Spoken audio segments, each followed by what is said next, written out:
Top 8 presidents who owned slaves. 8. James K. Polk owned about 25 slaves, bringing some to Washington, D.C. While he continued the practice, he supported limiting its expansion westward under the Missouri Compromise.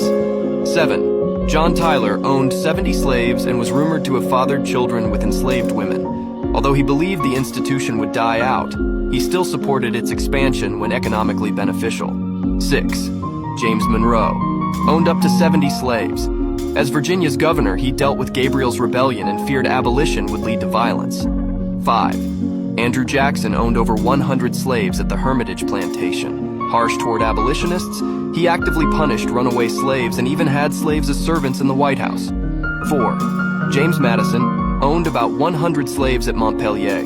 While critical of slavery, he was responsible for the 3/5 Compromise, which counted slaves as partial persons for political representation. 3. Zachary Taylor, last sitting president to own slaves during his presidency, with up to 150 slaves across plantations. Though he personally owned slaves, he opposed expanding slavery into new states. 2. George Washington inherited 123 slaves at Mount Vernon and controlled 317 in total with his wife Martha.